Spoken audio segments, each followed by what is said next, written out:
Welcome back to the Matchbook NFL Betting Podcast. It is week 8 of the NFL season. We're almost at the halfway point of the regular season. Can you imagine it, Drew? Can you imagine it? It's crazy. So let's recap on last week. Rob, you're off the hook, mate, because you weren't even here, so you can't get any of the blame for some of the picks last week. However, I will say I woke up on Monday morning. First tweet I saw was, "My name is Rob Pizzolla. I back the Bears. I'm an idiot." So, by the sounds of things, you didn't have a terrific week 7 either. Or tell me otherwise, Rob.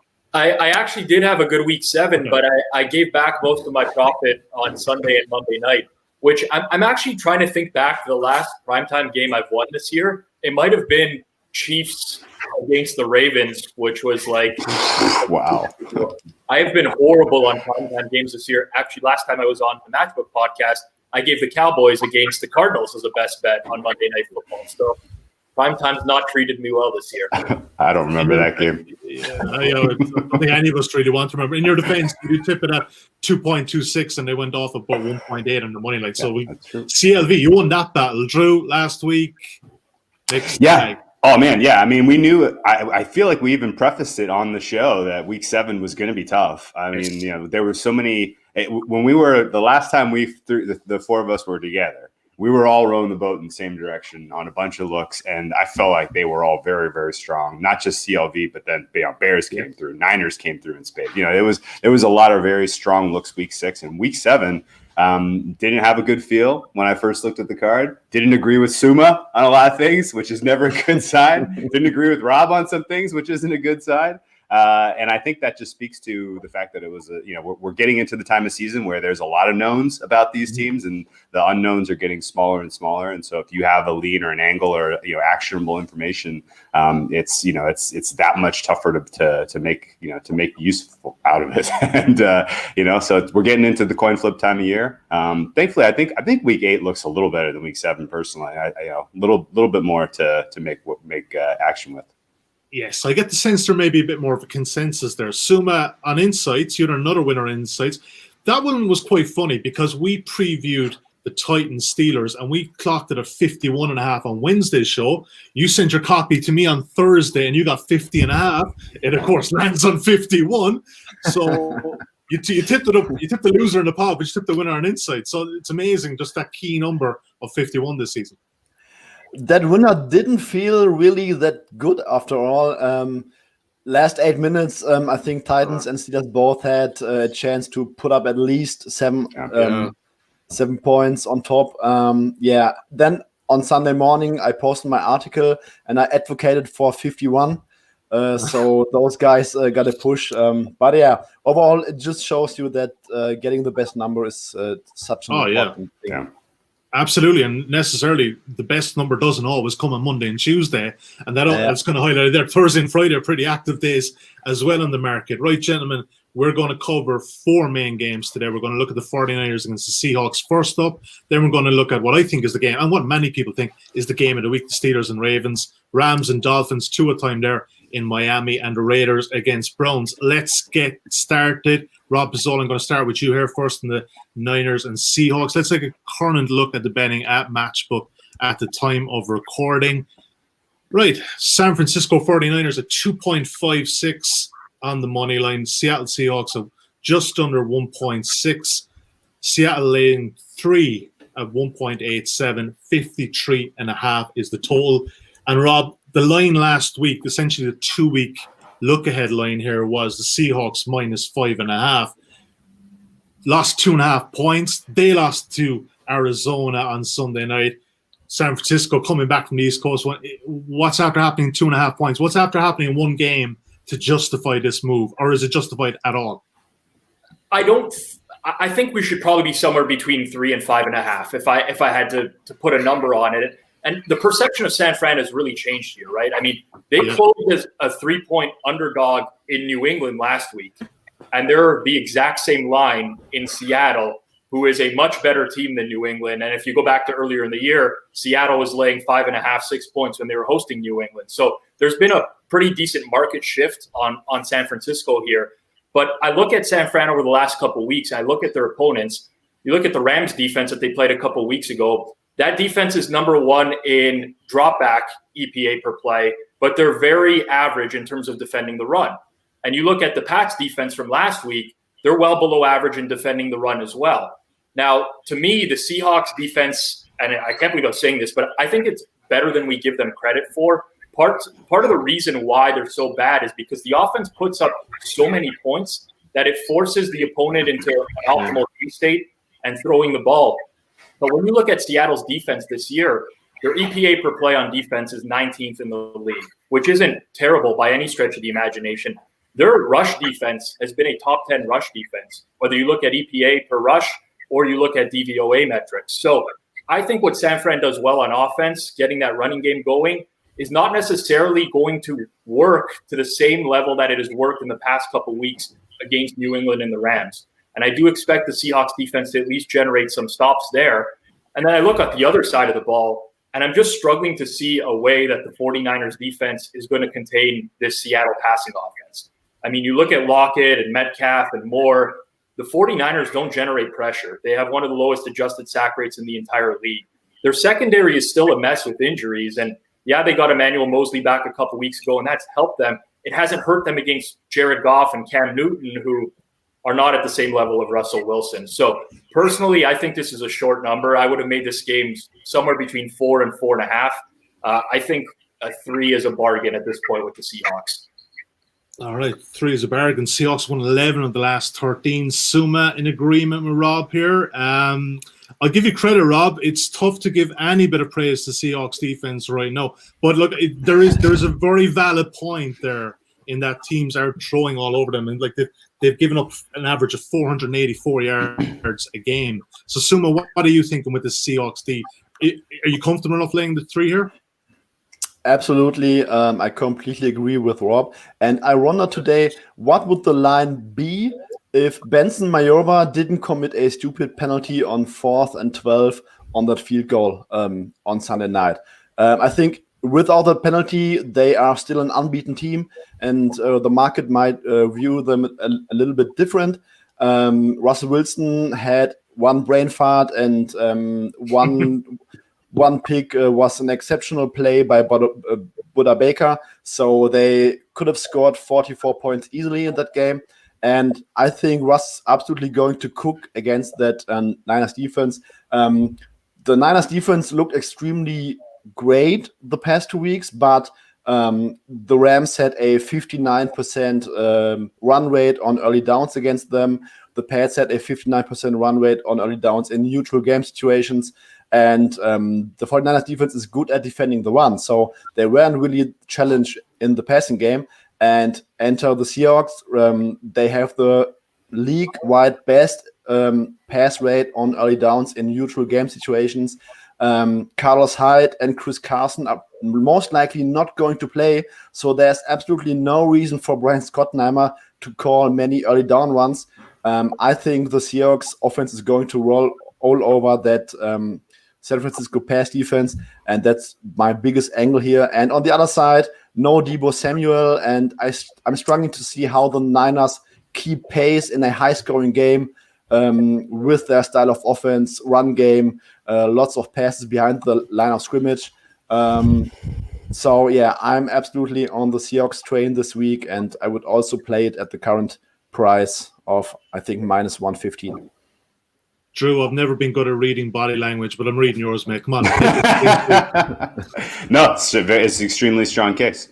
I wasn't going to come in here and argue for the Niners, but absolutely all of the points that were made are very, very valid. All of the injury news and information favors Seattle in this one, which is why I'm surprised that the market is still drifting in the direction of the Niners here. And it's also crazy because in the span of 3 weeks, we saw a 6-point overreaction against the Niners, and now a 3.5-point overreaction back in their favor. Like it obviously they're in the middle somewhere. Like this isn't that hard, guys. Like the market is, just kind of look at what is going on with the oscillations here and just kind of settle on, this should be a 4.5-ish point spread. It shouldn't be, shouldn't be 3. I don't think I would play Seattle at 3.5, but at an expensive 3, yeah, absolutely. And I think there is a likelihood that this game ends up closer than it ought to be because that's Seattle Seahawks football. But at the same time, the fact that you're on 3 is fair. And the general point of kind of attrition of all the injuries for the Niners this season. They lose another running back in Jeff Wilson, who looked super spry in the last couple games. I guess they're going to get Jerick McKinnon back, but he's not necessarily a game changer in my opinion. Deebo Samuel out is a huge issue because he's the one guy that could realistically punish the true weaknesses of the Seattle secondary. If Jamal Adams plays, that's another plus for Seattle's defense playing, more effectively. And Rob's point about Seattle's pass versus rush defense is spot on. My overall rating for Seattle's defense is surprisingly high. I have them kind of middle of the pack in the NFL, and it's because their rush defense is top 8. Which is not something you would expect. And maybe teams aren't really attacking with the rush because they don't have to, because they can pick away at them through the air. But for whatever it's worth, they are defending the rush effectively well. And if you come into this game and you say the Niners are going to have to get it done with Jimmy Garoppolo and the weapons he has in the passing game right now and the protection that he's getting right now, I'm out on the Niners. So I think we make this a clean sweep when we play Seattle -3. Yeah, I love it. I love the angle. And look, if you're basing your sport with the 49ers on last week's game against the Patriots, Cam Newton was awful. That Patriots defense was awful. It's not one to be getting on board with. I don't think it's a bit of a trap, I would suggest. Right, game of the week, gentlemen. AFC North. This is potentially a cracker. Of course, we build this up and it'll probably be a 9-6 kind of game. But look, we'll try our best with it. Suma, I'm going to come to you first, but let's have a look at the betting currently at Matchbook. Steelers 2.81 on the money line. The Ravens just over 1.5. That's 1 to 2 in fractional terms. 4. The Steelers are getting 4-point start at just on 1.96 and 46.5. And Suma, I exclaimed on the 4, and Drew will back me up on this. There was some 5.5 around late on Sunday night. That's been bent a small bit of shape, but I'm thinking it's not gone far enough for you. You'd be quite happy to take +4 right now on the Steelers. Absolutely. I don't think that number is adjusted for recent performances, especially since week 3. This is a completely different Ravens offense this year. Since week 3, I just looked it up today. Their passing offense is 26th in EPA per dropback, 31st in success rate, and 31st in completion percentage above expectation. I don't know what's going on there. I think we talked with Rob 2 weeks ago about their Ravens passing offense and about Lamar potentially being hurt. That offense is just not clicking. Their rushing efficiency has declined from 2019. So it's not really the Ravens offense that we all expected going to the season. I don't think that a bye week will probably will suddenly do wonders for them. And I also don't think that they have the weapons to challenge the Steelers' passing defense, because the Steelers have the best defensive line in football, in my opinion, but they are vulnerable on the secondary. But Lamar Jackson cannot really challenge that secondary right now with the way they are playing in the passing game. And I think their offensive line will have a hard time running the ball well against that defensive line. So I don't really see how the Ravens offense is going to score tons of points here.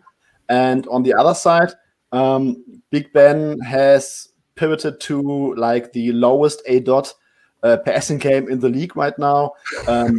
They have 3 very good receivers, Deontay Johnson, Chase Claypool, and Juju Smith-Schuster. And every week there's a different receiver being the focal point.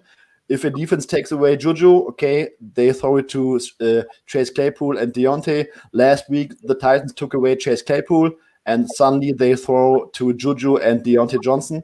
And the Ravens defense is very aggressive. They want to play man coverage. They want to play lots of blitzes. And Big Ben has the shortest time of release, I think, since 2016, since Next Gen Stats started tracking that metric. I think the Steelers will not score 40 points, but they might just have an advantage getting the ball out quickly. And in combination with their defense against the Ravens passing offense, I really, really love the Steelers in the spot. And I think that number should rather be a flat 3. And I wouldn't be surprised if we saw some 3s on Sunday.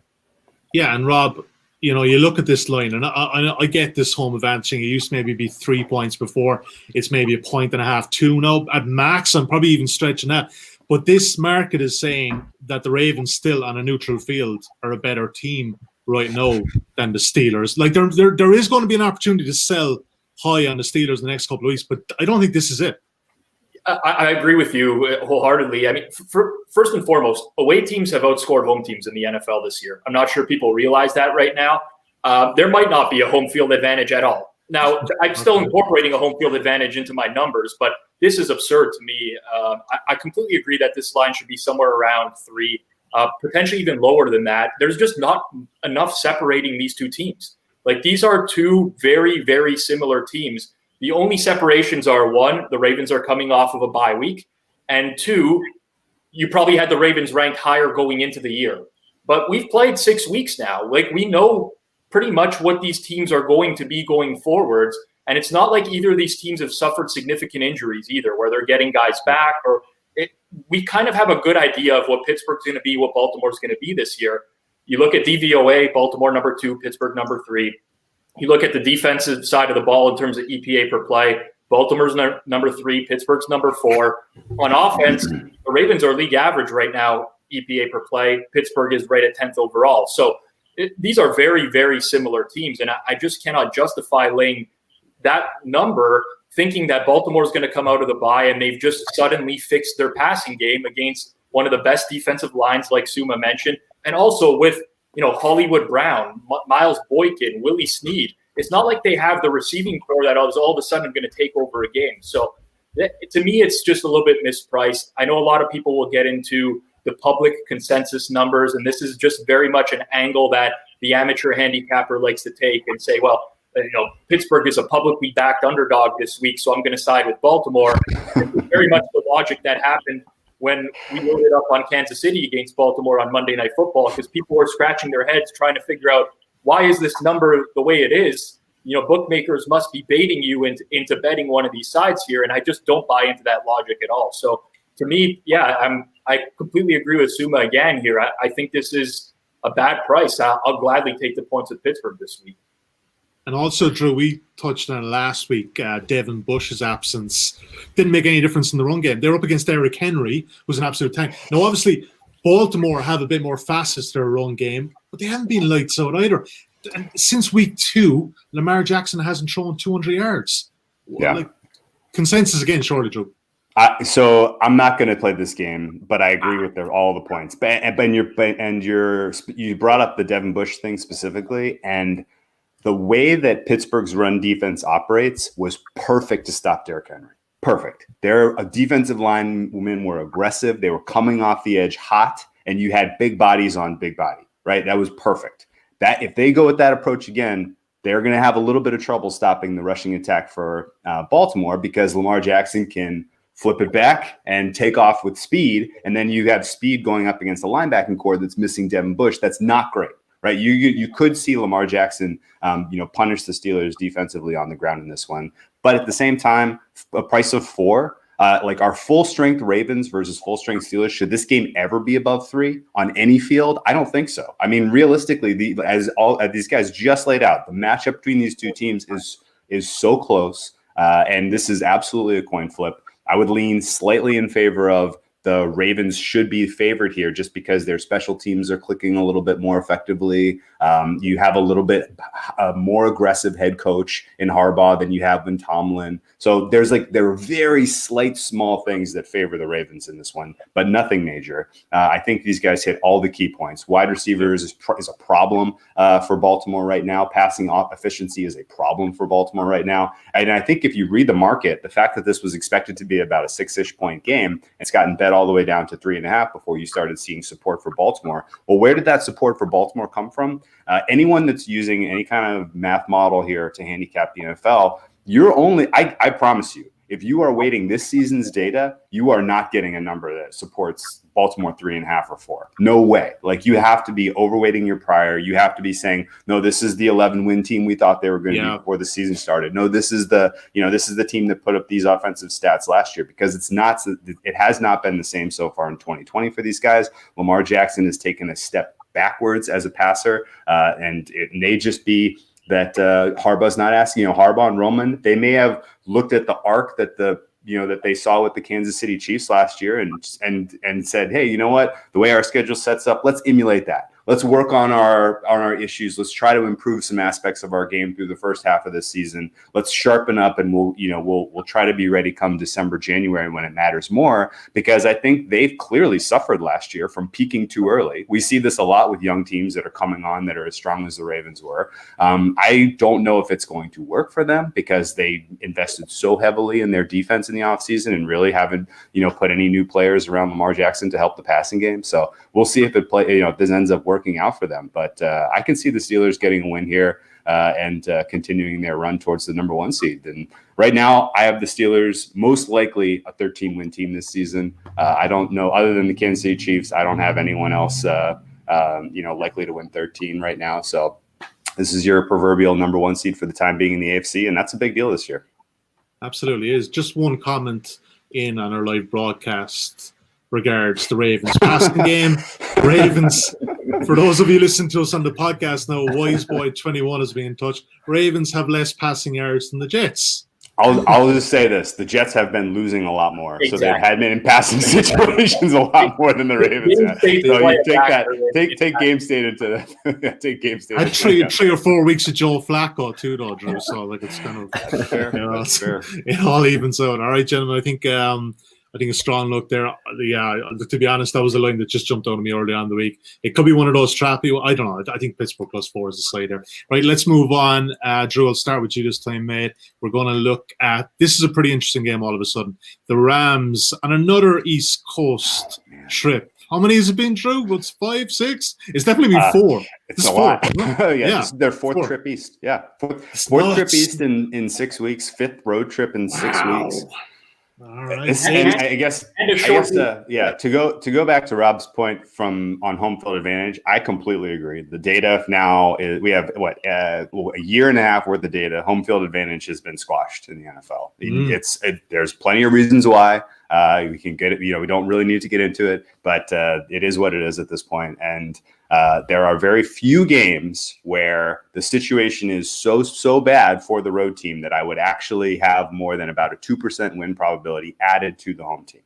This is one of those games, though, because the Rams are not only on a short week going up against the team off a bye, but as you noted, they went back-to-back weeks to New York and Buffalo, and then back to Buffalo. So Philadelphia, Buffalo, Washington, and now Miami. And believe it or not, they're going to Tampa again. So they got a 5th trip east coming up shortly. I don't know what they did to upset the schedule gods, but this is just a nasty first half of the season. Although worth noting, after week 9, they don't leave the Pacific Coast, I don't think, for the rest of the season. So, we're getting close to sort of the end of this nonsense with all the travel for the Rams. Also, I mean, just based on the data that I have, my rating for the Rams is higher than it probably ought to be. And that's likely because the Rams have played such weak competition. And I do adjust for strength of opponent, but the defenses across the NFL, I have them all rated so poorly that I'm, whether you adjust for strength of opponent or not, it's not really changing my numbers much. So I think we need the defense is in such a sad state that it may not matter who you played. And the old argument of, well, they had beaten no one, I don't know who in the NFL has beat anyone really to this point, except I guess maybe the Buccaneers have beaten the Packers. So they beat someone, I guess. It's a very weird year in terms of how weak some of the bottom of the teams are. And, and all the good teams have played poor teams, all the and vice versa. So I don't think you can make much of that. Rams at -4. That's too many points to lay on the road in this spot, which means you're specifically looking at this Dolphins or nothing. And then that entirely comes down to how you evaluate Tua and his ability to replicate what we saw from Ryan Fitzpatrick, which was clear top 10 quarterback performance in the NFL. What of that, True? What of that? I mean, I know it's been talked about elsewhere, and we're probably getting to the party later in this one. We knew prior to the bye week that this was occurring, but it is a bit of a strange move. They're 3-3 team. They're a very well coached team. They do play up a bit, and he's going to be great in time. But why? I fall in a very unpopular opinion here, which is, if this was your plan, and stick to it, even if your record was 3-3. Like if they were 6-0 or 0-6, they were going to do this, and that was their plan. And they have a vision, so stick to it. I think they probably could have handled a little bit more politically with Ryan Fitzpatrick. It seems like he was kind of left out in the cold with what their decision making was going to be. But I am fine with this. You drafted Tua 5th overall. You have an enormous amount of draft capital in the 2021 draft, which means if he is not the guy, you absolutely have to trade up and get the guy next year. You have the power and the tools to do that, given how much draft capital you have between your own picks and the Texans picks next year, right? Which means you need to see this guy play 10 games. You need to, number one, see that he can actually mature to be an NFL quarterback. And you need to, number two, see that he can stay healthy and stay on the field. And if you don't start him now, then you don't answer either of those questions, and you potentially let 2021 go by, and you miss your chance to then get one of the next, because there's clearly 3 more quarterbacks coming out in this next draft, and there's going to be a lot of bidders for those quarterbacks, and you need to know if you need to be in that conversation or not. So I'm fine with them doing this. Realistically, Brian Flores is enough of he's a formidable enough force and leader in that locker room that he obviously didn't lose the team on this decision. It seems like there's buy-in, at least from some of the key kind of veterans on the team, and that's what you risk when you take a guy who's playing well and you replace him with an unknown quantity. There's probably these some Dolphins who are like, hey man, we're on the playoffs, we're winning games, why are we doing this? And I have enough respect for Flores and his kind of command of that locker room that I think this will work. I don't have a lean specifically on this game, just because I really have no idea what to expect out of Tua. He didn't get any snaps in the preseason. This is a really tough spot in terms of going up against a pass rush led by Aaron Donald with a young offensive line in front of him that hasn't really been tested this year. So, I don't know that this is the perfect, place to drop him in as the starter, but this was their plan and they're sticking to it. Rob, what are you making of the Dolphins as a 3-3 team? I mean, Summa will definitely back me up with this. Brian Flores versus Adam Gase. If the Jets could do it over again, they'd look at New England for their head coach. But this guy, he obviously had nothing. They tore it up completely. What they were, they're 1-15 his first season. But they just look just a well-coached team, if not a very talented one. I completely agree. I mean, I think Flores has done a good job. I have no problem with the move away from Fitzpatrick. And I know he's played well this year, but the reality is if you're coaching the Dolphins, you have to recognize that this is not a Super Bowl team this year. I mean, it's potentially a playoff team and a one and done at that, but they're not really going anywhere. And I think you have to be a realist at some point and say, it's time to move on to what the future is here. And again, if they lose some games, it's not a big problem because they're going to just be drafting higher this year anyways, even if they lose some games. So I don't mind the move at all. In terms of the handicap for the game specifically, I think it's a great spot for Tua. Obviously, we talked about all this Rams travel, short week for them as well. That's got to be a major advantage for the offense going up against a team that has not seen this quarterback in professional action before. I mean, they can watch the Alabama game tape, but the Miami Dolphins are running a very different offense than the Alabama Crimson Tide. So it's not telling you a whole lot. Maybe you'll see some tendencies here or there, but I think it's a big advantage for the Dolphins. The challenge I face is it's very difficult for me when you have this uncertainty in these types of games. I think there's a lot more guesswork involved. I'm not personally a huge fan of the guesswork and putting my money behind that. I'm also very concerned with the Miami run defense, which has been very poor so far this season.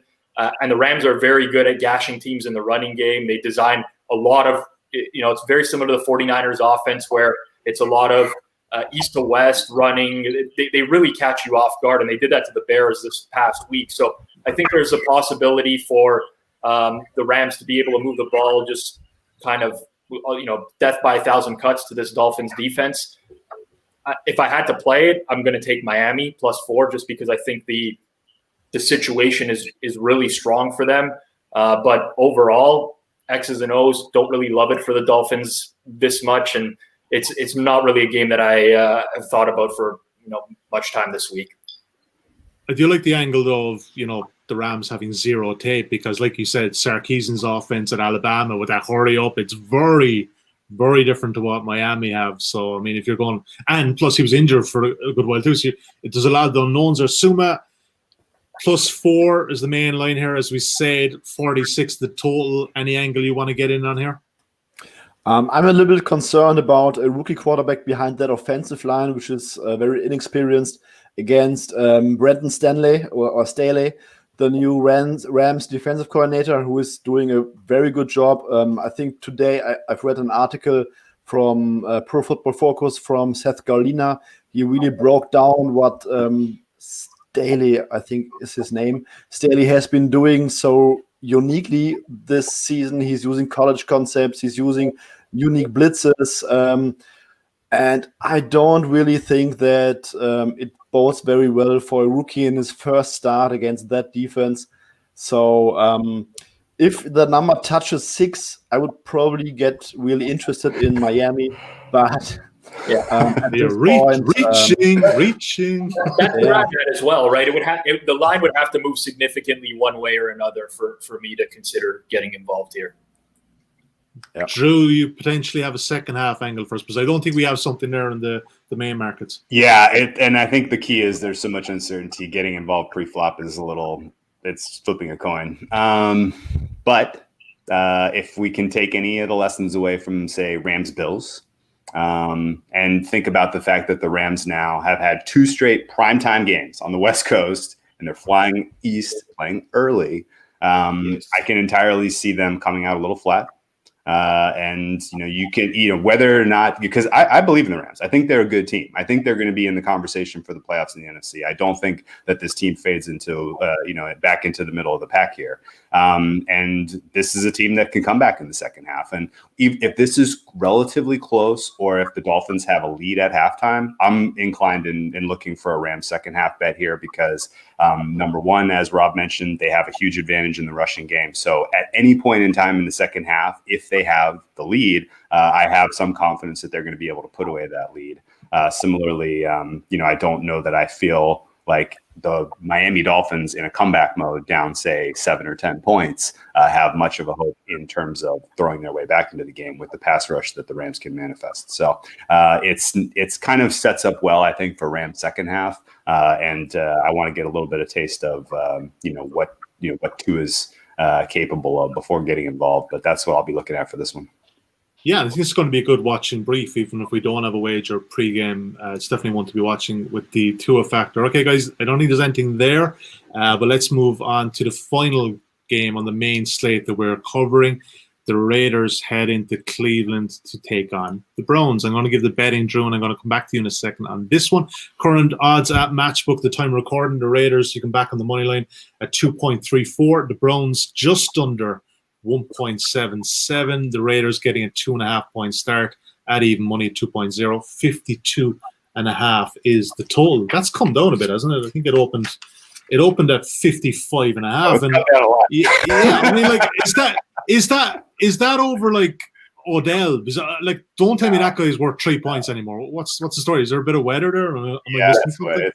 It's weather, and we haven't really gotten it to this point in the broadcast, but kind of the number one narrative talking point in the handicapping community in the NFL this week is weather. We're finally getting into the time of year where we're going to get some real impacts of weather. And so we have this kind of perfect storm, no pun intended, of totals flying up and weather crashing down. And you have a couple of games that are in the 50s, and we're expecting 20-mile-an-hour winds. And, some tough decisions to be made here. I think the ones that immediately popped were Green Bay, Chicago, and Cleveland. Buffalo as well, I believe. Buffalo as well, although I don't know.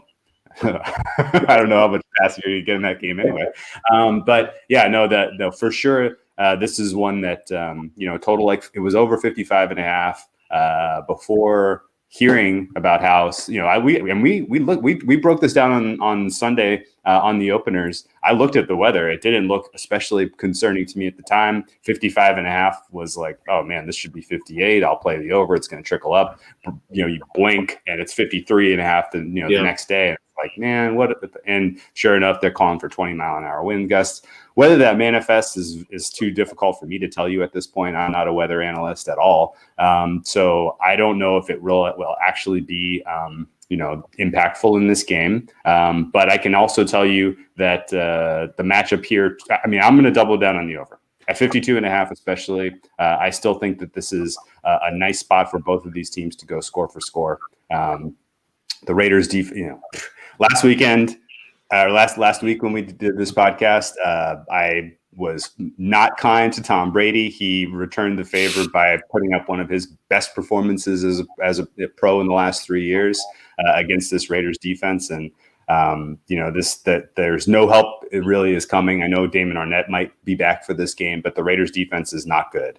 And we just saw what, Baker Mayfield, in my opinion, Odell Beckham Jr. out of the game, I think has the potential to give us better Baker. And that is likely because Stefanski was very vocal of, I need to get Odell involved early in the game, need to get him targets early so he feels involved, which I think is not crazy because I very clearly can think of examples where he wasn't targeted early, he wasn't part of the game plan, and he checks out. He's just like, well, I'm not, and then he's not, the dynamic playmaker that you need in a comeback mode, or he's not, the defense knows that they can kind of play away from him. So, as good as he is as a player and as spectacular as he is as a wide receiver, I don't know that this really impacts the Browns, especially as they now get full health back on their offensive line. Their rushing attack is still one of the top across the entire league. And I think the Browns are going to be able to put up a pretty solid performance here against a Raiders team that also can pass exceptionally well. Like,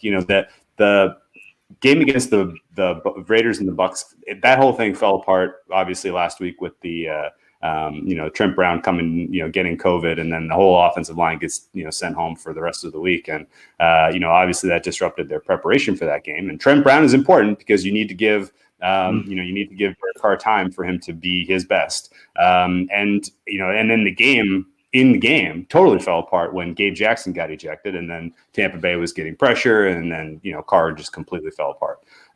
So I think if the Raiders are full strength offensive line, if they can put two hats on Myles Garrett and they can let Carr operate here, I think both teams can get into the 30s. So I'll take over 52.5 in this one and be pretty comfortable.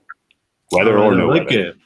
Yeah. What a true pro OBJ is too. Like, he doesn't get the ball early and then he just throws the toys out the pram. Well, he's just such a great human being. It's fantastic. Rob, what do you think of this? Maybe I'm being unfair, but I don't think you are. I can definitely think of a lot of games where he was, he wasn't involved early, and and then he just, well, fine, I won't play then. And yeah, Rob, any lean here? Drew likes the points at 52.5. What are you thinking? I'll make a case for a side. I will say I would have liked the over in this game had it been neutral weather. I am a little bit scared about the win there, especially for Cleveland. When you look at Baker Mayfield this year, he's pretty high up in the league in terms of air yards, 8.7 air yards. They do throw down the field a lot. I think he's highly inaccurate as it is. You add in now potential 25-mile-an-hour winds, and who knows what's going to happen there. So that scared me away from that a little bit. I like the Raiders just because I don't see much separating the Raiders and the Browns. And again, home field advantage to me is not big here. They're different football teams in the sense that Las Vegas is a very good offense with a very bad defense. And to me, Cleveland is more middle of the pack, both offensively and defensively. And I think some people will look at the Browns and they'll look at the scoring this year and they'll say, look at all these games with 30-plus points. If you take away the Ravens and the Steelers, the quality opponents where they struggled, they're scoring on everyone. But, it's 2 games against the Bengals. They put up 49 against the Cowboys, which, that doesn't look so amazing anymore. 34 against Washington, which I bet the Browns in that game. And full disclosure, I don't know how they got into the 30s. It was all short fields for them. It was Washington turning the ball over in that game quite a bit. The 32 against the Colts, okay, that's impressive, but the Colts had significant injuries on defense as well in that game. Now the offense loses OBJ. I'm a Cowboys fan. I don't like OBJ from his days with the Giants, but it's a downgrade for me. like Rashard Higgins, he's been good this year, but we have a pretty large sample size of his career where he's just an average to below average receiver. You have, Donovan Peoples-Jones there, who's a 6th round draft pick. I mean, it's not like they're loaded at receiver and can just replace OBJ all of a sudden. I do like that Las Vegas gets Trent Brown back on the offensive line, assuming he, negative test this week. I don't know what's going to happen with that, but obviously that's important against Myles Garrett. But the win conditions for me, Carr checks down a lot, right? He throws underneath a lot. He's very used to this type of dink and dunk type of offense, whereas I think now Cleveland probably just starts running the ball a little bit more, which can work. I mean, they're a decent running team, and the Raiders can't really defend it all that well, but I don't know. I feel like I said, there's just not much separating these two teams. I think Las Vegas has a good matchup here. I think win conditions affects the Cleveland Browns more in the passing game downfield than it affects Las Vegas, who throws it underneath a whole lot. So I would make this game, I don't want to say exactly a pick. I'd still have Cleveland a slight favorite. I know 2.5 is not the best number. I think Suma might actually be to blame for the number coming off 3 earlier. He normally is. Yeah. But I would take a shot with Las Vegas money line here, as I think this is closer. Just on that, Rob. So I mean, look, if you went down to +3, you'd have to pay for it. It's down at 1.82. It's not one to be taking.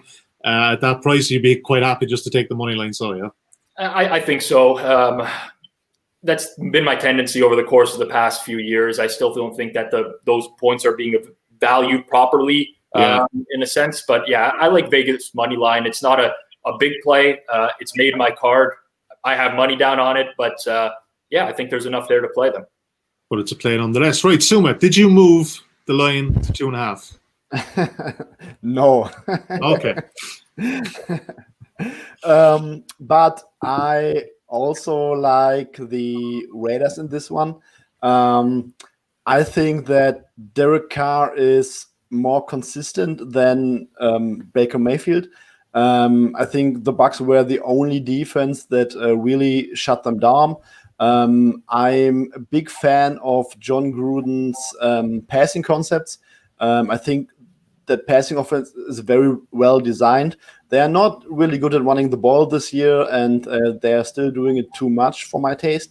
But I don't see that Browns defense defending that Raiders offense, and I would give the edge in this game to the Raiders offense.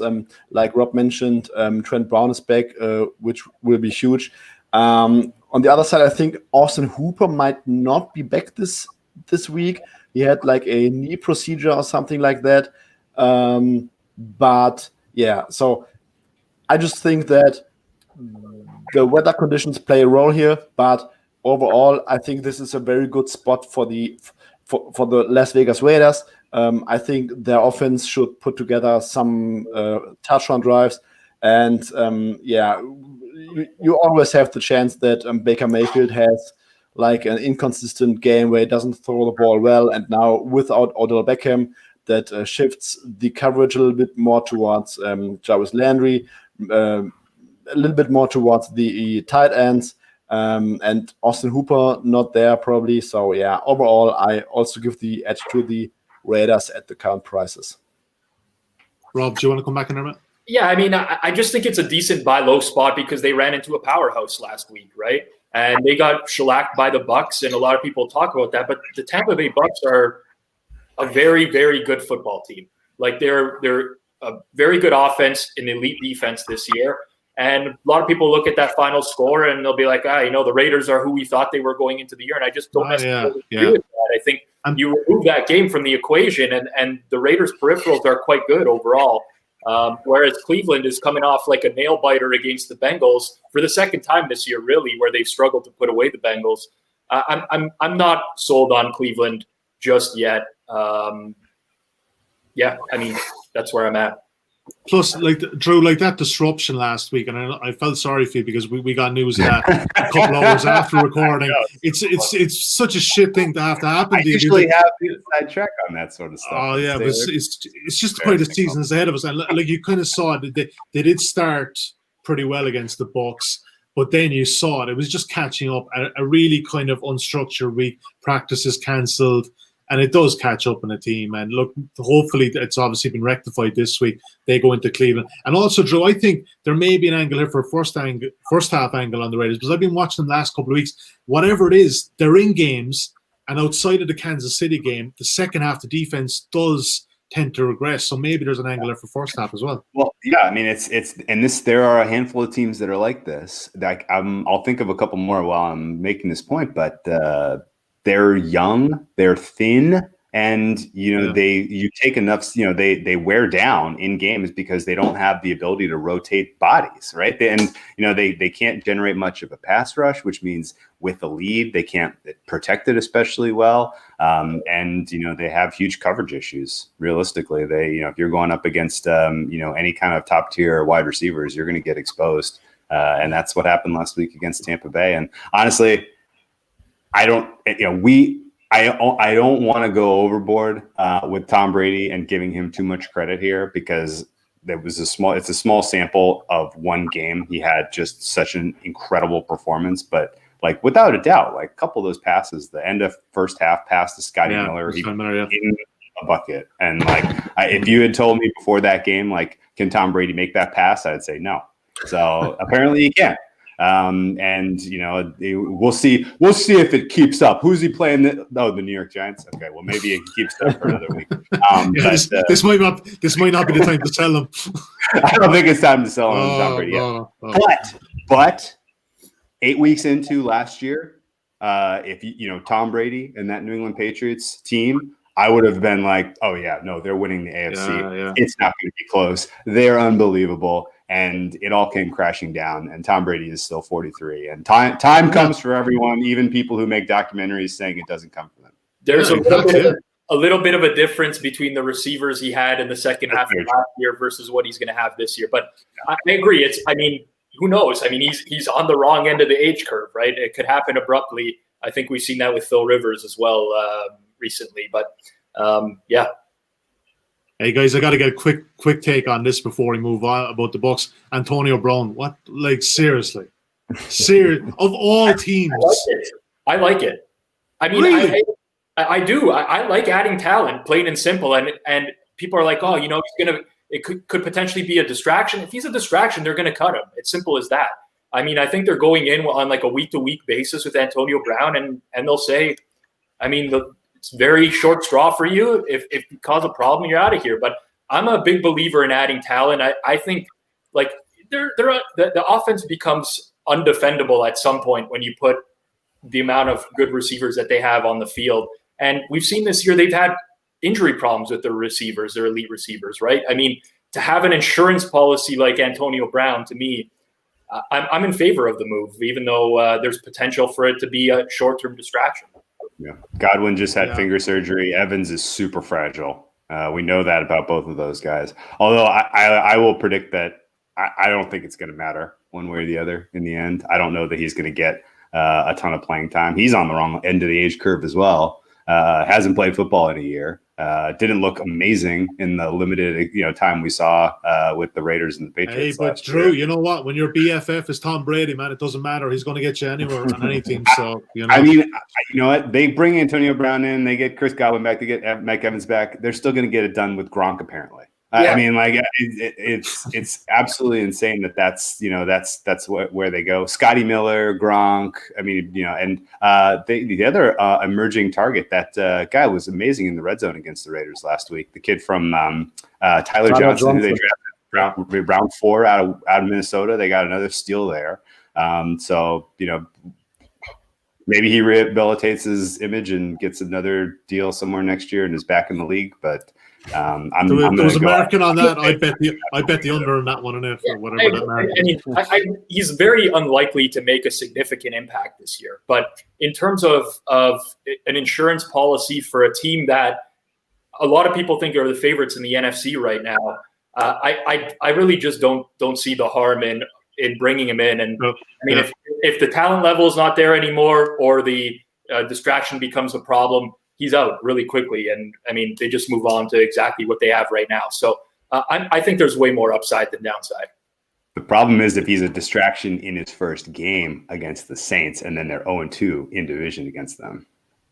There's a hell of a lot of if, buts, and maybes here, guys. I still think it's buy low on the Saints right now, personally, in the NFC. Really? I think it is, yeah. Their defense has been awful this year, but they have been subject to so many penalties and so much like fluky luck stuff. And Sean Payton in that Carolina game, like they didn't cover, they won. It was a little close, obviously, at the end. But Carolina's live. They have a real offense. They have a real team. Yeah, they have good coaching. But I thought Sean Payton's, the way he was calling that game, he looked like he has his fastball. I think the Saints did the same thing they do every year, where they come in a little, we'll work on some things in the first quarter of the season. We're not going to give you our best, and I think they're going to round into form over these next couple weeks. So I think this is the right buy low time on the Saints before they hammer the Bears and then potentially beat the Bucks. Go 2-0. Is -4? I think that's what I last saw. Is that a buy low spot though? I don't want to embarrass any. I don't want to embarrass any operators, but there were some operators that left 2.5 up.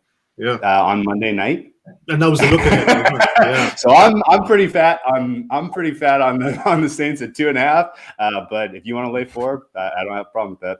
Man, I was hoping for a 3 in that game, and then obviously I watched Monday Night Football, and I knew the chances of a 3 were going to be completely gone there. I kind of agree with you, Drew. I think people are kind of sleeping on the Saints a little bit right now, but I'm so concerned about Greg Will. Like, I feel a large part of that defense is coached to play the way that they are. Like, it's a super aggressive style by Greg Williams in general, and with the way that pass interference is being called more defensively this year, I think it's impacted them quite a bit in playing that aggressive style. But yeah, I still include them in that group of top tier NFC teams. And I think the average casual fan probably doesn't, because, Breeze is not throwing downfield as much anymore and the defense hasn't looked great. But talent wise on defense, I mean, they have good talent across the board. So I could totally see it. And Drew, I know you already know this, but one way to get your sportsbook account restricted is to back stay lines. So what am I going, brother? Suma, you've never done that. I know you've never done that. You wait for the realize. You don't back stay lines. The reopen was 3. I mean, there was some places that reopened that. Oh yeah. It was surprising. It was very surprising. And I envy like your will to get down early on the game. Like, it doesn't even dawn on me to do that. Like, I'm laying on the couch watching Monday Night Football, and it doesn't even dawn on me to check what the existing lines are out there. So, I mean, I envy your hustle, Drew. I really do. Well, it was a longer arc for sure. I mean, I talked to a couple people on like the previous week who could, when the look, because there are markets you can bet into the look ahead too, and it was 2.5, and we were looking at those, and we're like, man, like I like the Panthers this week. That but it all depended on what the Bears looked like on Monday night, and as bad as they looked, I was surprised they even reopened at 3. The frightening thing is, Rob, this isn't actually Drew's full-time gigs, so that'll tell you how dedicated this guy is. It's Drew is like Pat Patricia. Like, he has this secret. He's like an elite level. You need one of these, Drew. Put your pencil in your ear. Suma, anything else for this week? We'll get to top dogs, Suma. We'll get to best bets. But anything else in the card this week that jumped out at you, buddy? To be honest, what jumped out to me was the total in the Green Bay Minnesota game. Okay. Even at 54, 55, I liked it, but the wind at Lambeau Field completely kept me off of that game. I think we are currently seeing forecasts around 23, 24. So I'm staying away for now. But forecasts could change. Maybe we are getting below 20s on Sunday. And probably worth checking the weather report this week. Definitely. And I think there's a few Twitter accounts there you can follow, NFL weather and stuff as well. They're pretty good with up-to-the-date radars. Drew, just quickly before we jump on the top dogs, I know you wanted to talk quickly about the Pats and the Bills. It didn't make our main slate, but what's the angle here for you on this one, man? This is the Pats season. They're going one way or another out of this game. They're reclaiming some stake in the AFC East race, or it is going to be a fire sale tank a fest for the rest of the season. And honestly, they game planned extremely poorly for San Francisco. Not unlike what we saw San Francisco do against Miami, weirdly. They just came into that game with a really terrible plan. And I have a tough time believing that we're going to see that 2 weeks in a row from Belichick. I also have, I have a feeling you saw very few design runs. You saw very few misdirection plays by the Patriots offense against the Niners. I think everything that they've got in their toolbox in terms of offensive scheme and wrinkles gets thrown at the Bills here. And they may lose. They may be a bad team. Period. They may just have, this may be a bad roster, bad team. Cam Newton may not have it anymore. All that, it may be true. But this is, I think, the last time that you're going to get an honest effort out of these guys for this season before this becomes, okay, let's evaluate the bottom end of our roster if they lose this one, because they're 2-4 right now, and 2-5, they can call it a year. You know what, with Cam Newton too, and I know this whole year we're talking about COVID, and I don't want to spend any more time on it, but since he's come back, and he came back to my mind kind of quick enough. I mean, this isn't like a strain. This isn't like a hamstring pull. This isn't like, something like that. This is an illness that even the medical experts don't know what the lingering effects are, and it just doesn't look right. And like, would it not scare the bejesus out of you to be backing Cam even against the Buffalo team that probably are trending downwards right now? I would actually point more towards there's something potentially wrong with his shoulder still. I think it may be more physical than anything. His passes aren't crisp. Some of the deep stuff that he's throwing is like, what was that?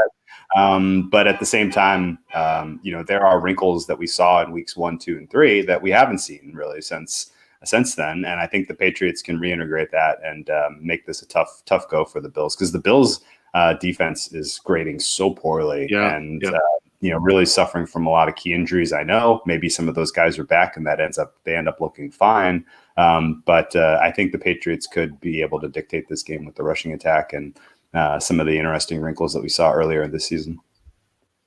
Okay. Anybody else got anything very quickly before we move on to top dogs, guys? Clear enough? Rob, nothing? That's good. Nothing major. Let's just do a quick recap of what we have from those 4 games. So I think Seattle -3, Pittsburgh +4, over 52.5, and the Raiders and the Browns. Drew will go with you on that one. And Raiders money line 2.34, which I kind of get the sense will probably go off a lot shorter than that, maybe about 2.1 and beyond that. So let's move on, guys. Top dogs. Okay, so we were having 2 out of 3 every week for like 5 weeks. Last week, Rob, we missed you. Even I had to give one last week. The one I gave, the Titans, were a dog. They went off as favorite, and they still lost. So, Rob, come on, kick us off. We need your help. We need your help here. Come on, let's get going. Top dog. I'll do this for the sake of talking about a different game, because I could easily go with the Raiders or the Steelers. Okay. But I'm going to go with the Lions against the Colts. And I know the Colts are going to be a little bit healthier coming out of their bye week, but to me, the Lions are much closer to my preseason expectations now than what they showed early on in the year. And I think, honestly, the amount of amazing catches that Kenny Golladay made last week, he is so crucial and key to this offense. And now they are performing like a very good offense. And I know a lot of luck involved in beating Atlanta last week. I can point to a lot of decisions in that game that infuriated me with Matt Patricia. And honestly, the thought of Patricia against Frank Reich, like, just thinking about that, I almost want to retract my top dog right now. But I do think the Lions have a decent shot to pull the upset here this week. So, let's go with Detroit. I think they're going to give the Colts a game. At least in Patricia's defense, right, he got that concept right of Todd Gurley, push the guy into the end zone. At least he got that. Because we have seen, Rob, in the past, some coaches, they know it's right, but it's like, I can't do this. This just looks terrible. So, like, at least he has that bit of Belichick in him somewhere. It might be down to his tippy toes, but it's there somewhere. I can't imagine. I can't recall a game that's affected me more personally in my entire life than Lions and Falcons last week, because I was holding some money line tickets on Detroit, but I also most of my share was on Detroit +2 and 2.5 in that game at some point. So the massive swings over the course of that game, like it was unlike anything I've seen, and I hope I don't actually have to deal with that at any point. Yeah, this season because it was it's nuts. it's very early on a Sunday to be living through an emotional roller coaster like that, Rob. Suma, your best bet of the week was the Lions. You weren't it. You weren't every cent of that, mate. But what's your top dog going to be this week, Matt? I'm going with the Steelers here. I think I don't really see how Lamar Jackson gets the passing offense going this week against the Steelers defensive line. And yeah, I wouldn't be shocked at all if the Steelers go to 7-0, I think. So I'm going with the Steelers here. All right, Drew, round it off. What's the third leg of the trouble? I'll go with the Pats. Bill Belichick is the kind of guy that I don't mind getting down with in division as 3.5-point dog. And I think they can win this game because this is their season, really. And, in division, when was the last time Belichick was even a dog in division? Like the Miami, the Jets, and the Bills. It's been a while. It's got to be one of those games that Brady was injured in the last couple of years. It has to be, surely. Probably 2008, yeah. Yeah, so that treble, guys, this is the week. It's got to be the week. It's actually a big price. It's 13.0 at the time of recording. And I mean, like, Steelers, Patriots, and Lions, they're all live there, realistically. Okay, so hopefully we'll get that done. So we're not going to talk about the Jets, guys, which is good. We shall just skip past that 20.5-point spread and talk about week 8 best bets. So, Matt, you're in the clubhouse, mate, with the winner. Kick us off. I'm doubling down on the Steelers. Steelers +4 at Matchbook currently. I'm taking that. All right, I love it. Drew, best bet. The best bet I made was Tennessee -4. It's now -6 generally, but there's a 5.5 out there. And while I'm one who's never really advocating to not take the best of the number, I love Tennessee in this spot. Cincinnati, in my opinion, the wheels are coming off a bit here in terms of the veterans on that team as we approach the trade deadline. And you had some key injuries to that offensive line, which are problematic. Tennessee's pass rush has been anemic this season, but going up against this specific O-line, I think they get right. And then Cincinnati without DJ Reader, and without some of the, Geno Atkins maybe doesn't get this, doesn't play. Dunlap maybe doesn't play here. I think Derrick Henry can put this game away in style. So I don't mind laying the points under a touchdown with Tennessee. All right, Rob, best bet of week 8. I'm going to go back to the first game we covered. I'm going to take the Seahawks. Lay the 3 points. It's an expensive 3. If for those that are watching replay later on in the week, if it goes to 3.5 at a decent price, I'm still on board with that. Not for as big a wager, but I think this is a major overcorrection, and I don't think it's warranted. Yeah, and I think that market too, Rob. I don't think that's coming back the other way towards San Francisco. I think if it's going to be going one way, like you said, it's way more likely to get to 3.5 than 2.5. I hope so. I do like the quote. Again, yeah. I don't like the market going against me. It drives me crazy. So I hope you're right. I hope it's 6 points by Sunday. That's the dream for me. By the way, Carlos Dunlap just got traded to Seattle. How about that? Talking. That was actually something that came up. I'm glad you pointed that out because I was reading rumors about that. And also, they opened up a spot on the defensive line this week for Snacks Harrison as well, who's likely going to return for them, which if you want to stop the 49ers in the running game, how about arguably the best run stopper in the history of the NFL on the defensive line for you? So I think there's just so much working in Seattle's favor. I know this is going to be the one best bet that I finally win. Perfect on the dogs, 0-4 on the Still, yes, keeping us in the black. Just one thing on that before we finish up, lads. You broke us that news there, Suma. You're essentially our Adam Schefter here. We're getting odds against on Seattle -3 right now. I just want to bring this back up on screen a second because when we were talking about earlier, it was 1.87. It's now 2.04 is odds against. So I mean, I don't know. I stand corrected. The market could go the other way, but look, it's Wednesday. I'll tell you what. This is shocking because there's not even really any realistic injury news that someone might know about San Francisco that's good. Maybe Richard Sherman, Jamal Adams not being returning this week for Seattle. Yeah, that could be. I could see would be somebody firing on San Fran, but what the hell does that matter? I don't understand. I like Seattle, whether Adams is in or not. It's just gravy if he's there. And believe me, he's a great player, and I'd love for him to play this week. But if he's not out, it's not going to change. If he's out, it's not going to change my opinion on the game. And of course, look, it's 2.04 Seattle -3, so the 2.5 is back in play here again. If you want to get in under that as well, it's about 1.9 currently. Interesting live pounding on the 49ers. Thanks for bringing that to my attention, Suma. Good man. You're keeping me in the loop as ever. Right, gentlemen, thanks as ever. We went a small bit over here, but I think we've got some 5 pretty solid looks for week 8. Drew, Rob, Suma, as ever, an absolute pleasure, gentlemen. Best of luck with your bets. Thank you for watching today. Thank you for listening if you're on the podcast. We will chat to you as ever next week. Go well with your bets, and we'll see you for week 9.